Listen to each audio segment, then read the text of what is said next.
Sean bienvenidos al primer capítulo de este podcast especialista llamado Master TV, donde nos enfocaremos en educar sobre tecnologías vinculadas al mundo de la televisión. Sean bienvenidos y antes de comenzar los quiero invitar a que si estás viendo este podcast a través de YouTube, pongas en los comentarios temáticas de interés y si lo estás haciendo a través del podcast, escríbenos directamente a tvmasterchile@gmail.com para que me cuentes lo que a ti te interesa, qué quieres aprender a través de este fantástico podcast educativo. No me queda más que darles la bienvenida y comenzamos a la cuenta de 3. 1, 2, 3. Bienvenidos al primer capítulo de Master TV Chile. Y comenzamos.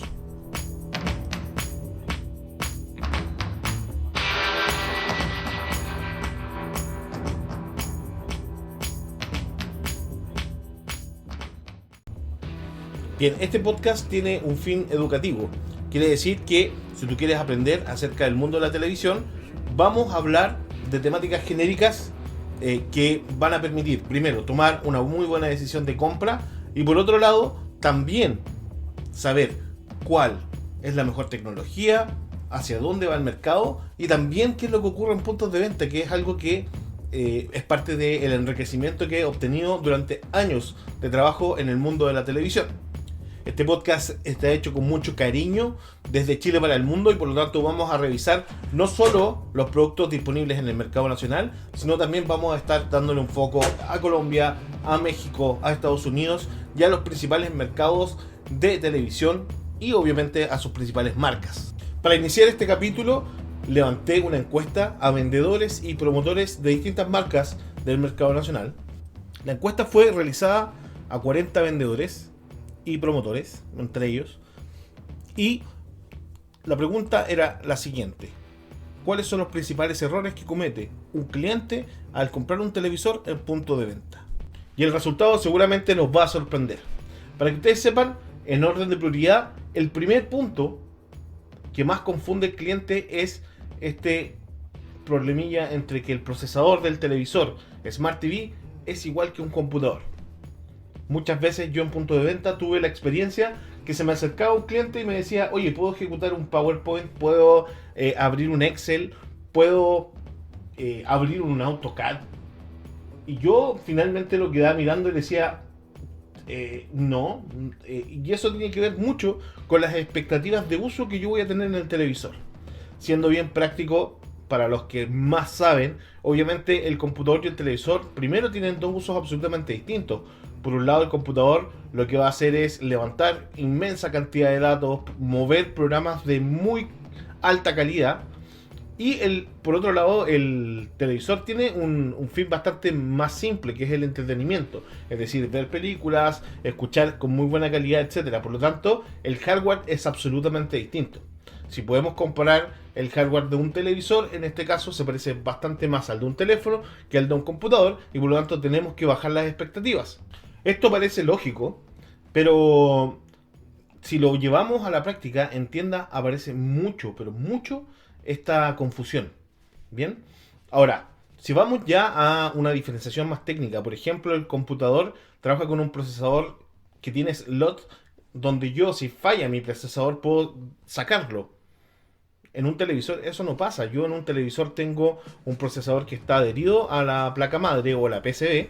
Y en este caso, si llega a fallar, no puedo reemplazarlo. Es decir, tengo que reemplazar la placa madre completa. Por otro lado, también en términos de trabajo, el computador trabaja a mucha temperatura porque obviamente está haciendo muchos procesos. Por lo tanto, requiere de una disipación de temperatura asociada, por ejemplo, a un ventilador o en este caso a un condensador directamente. Claro, el computador está preparado para realizar este tipo de trabajos de manera mucho más fuerte que la que podría hacer en un televisor.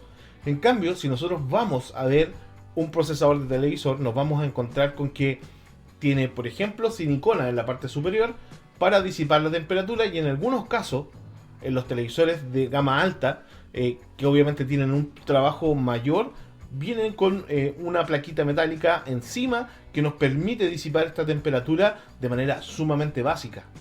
Por lo tanto, ya desde el análisis hardware de lo duro, no tenemos cómo compararlo. Ahora, si lo llevamos al trabajo, por ejemplo, un i7 de 8 núcleos puede trabajar hasta 3 GHz por cada núcleo, lo que significa un trabajo bastante más poderoso. Sin embargo, cuando lo llevamos a la expectativa de un televisor, nos encontramos con un quad-core en la mayoría de los dispositivos que hay hoy día en el mercado, tanto del LG, Sony, Samsung, con un promedio de 1.6 GHz por núcleo, bastante inferior, y es porque también los sistemas operativos son sumamente livianos. Recuerden que entre el año 2012 y 2013 la mayoría de las marcas migró de sistemas operativos en soporte flash para pasar a HTML5 con el fin de optimizar el funcionamiento de la experiencia de uso para que no se pegue, para que sea más rápido y para que ocupe menos recursos. Y por lo tanto, el procesador está preparado para eso.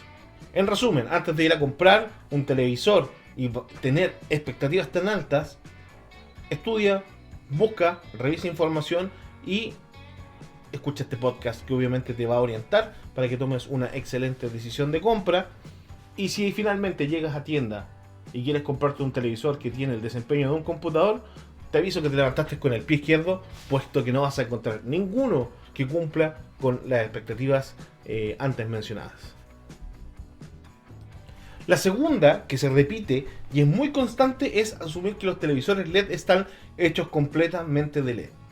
Cuando uno obviamente se va a comprar un televisor de gama alta, llega y mira por ejemplo un QLED, o ve un NanoCell de LG, o mira un Bravia con Trilumnos Display de Sony, y espera estar mirando un televisor hecho de LED.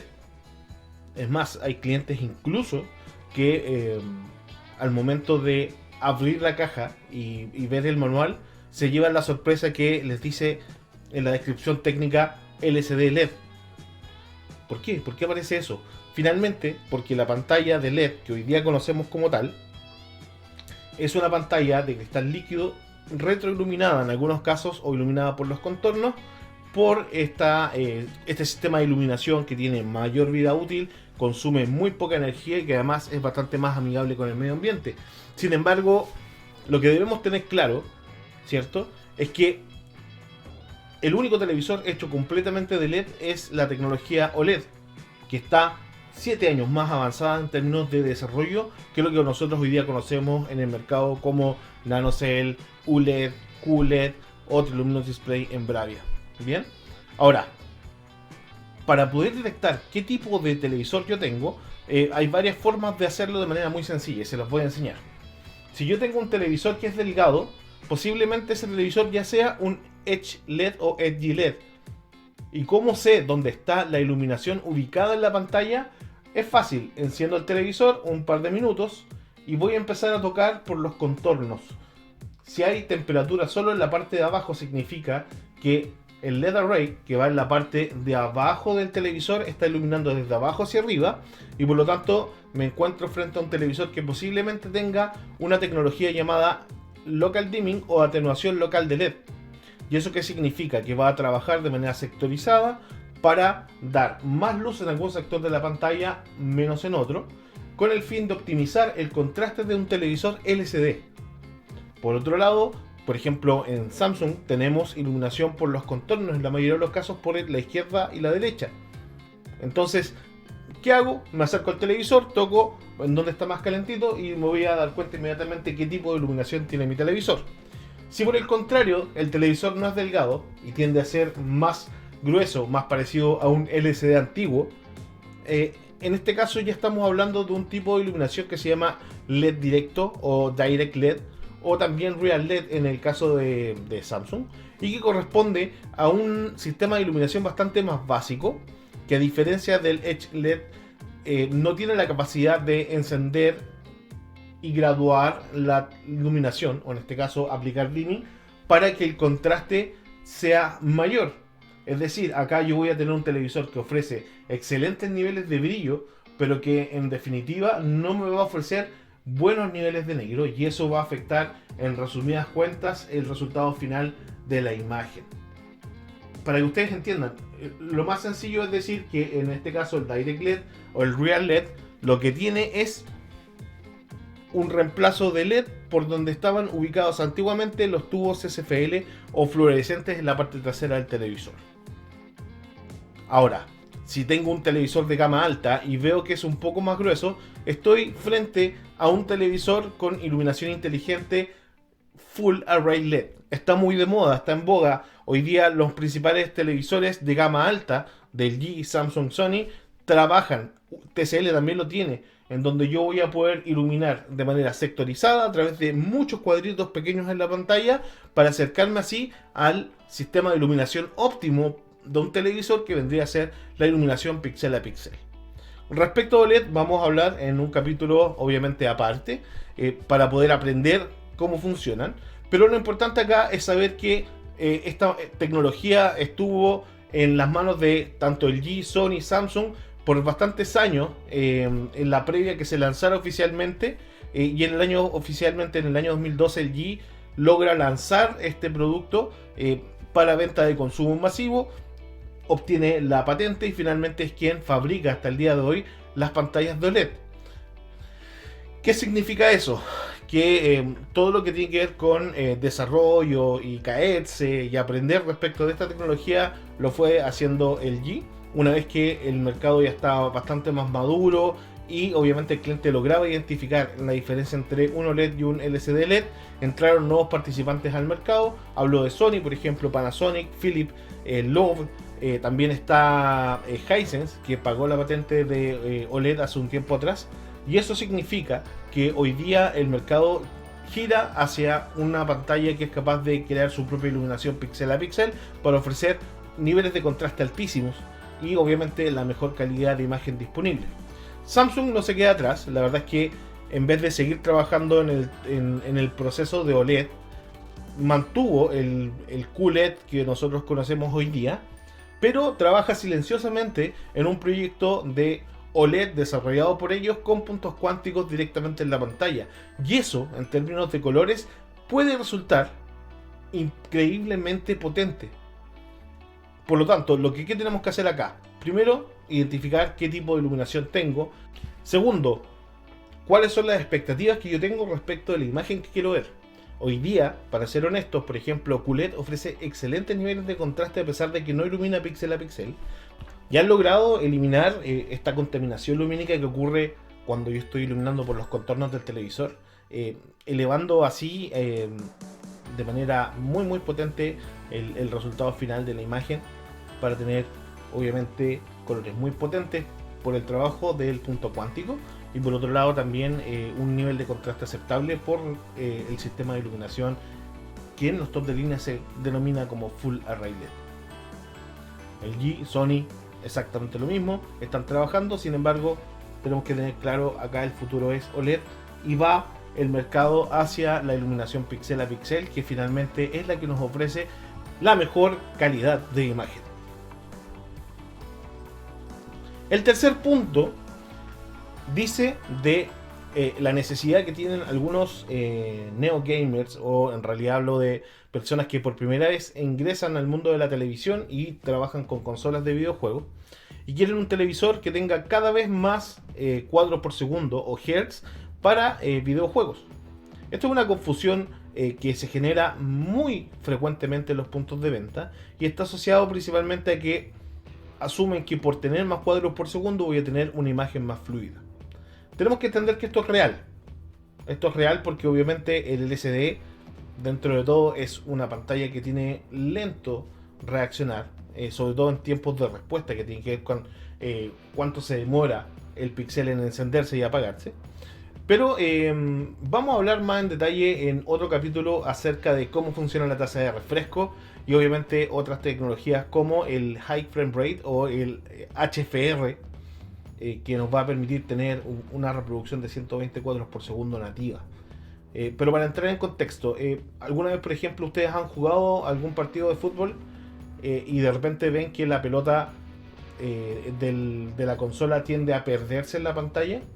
O en este juego de fútbol, pero en la vida real, la pelota pasa de un lado a lado de la cancha y uno tiende a perder la visualización de la pelota. O en una carrera de NASCAR, el auto tiende a distorsionarse o a generar una suerte de fantasma o ghosting. Bien, todo eso se genera puesto que el televisor trabaja nativamente a 60 cuadros por segundo y eso es muy bajo para poder reproducir imágenes que tengan una apreciación fluida.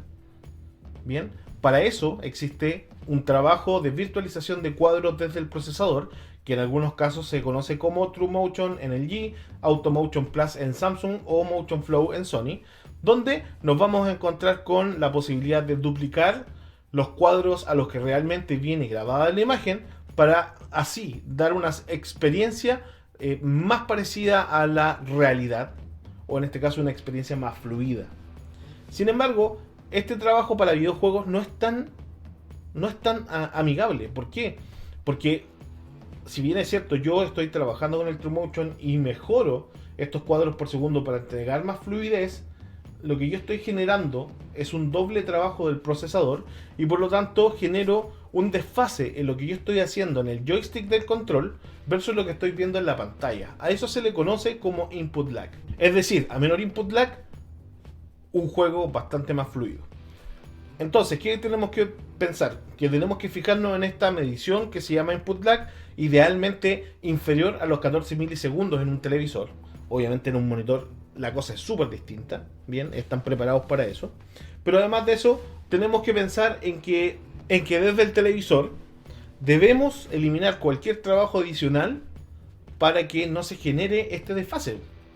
Para eso, lo que tenemos que hacer es ir al modo juegos y desactivar esta función. Cuando yo activo el modo juegos, inmediatamente el televisor, podríamos llamarlo de esta forma así sencilla, queda como un modo zombie. Es decir, quien manda o comanda el trabajo gráfico va a ser directamente la consola, y con eso ¿qué obtengo? Un desfase menor y por lo tanto una experiencia más fluida de juego sin alterar o sacrificar la calidad de imagen que estoy viendo en el televisor. Es por esto que si ustedes van a jugar consolas de videojuegos en el televisor, activen el modo juegos, todas las marcas lo tienen disponible, y eso va a permitir que la experiencia sea mucho más entretenida.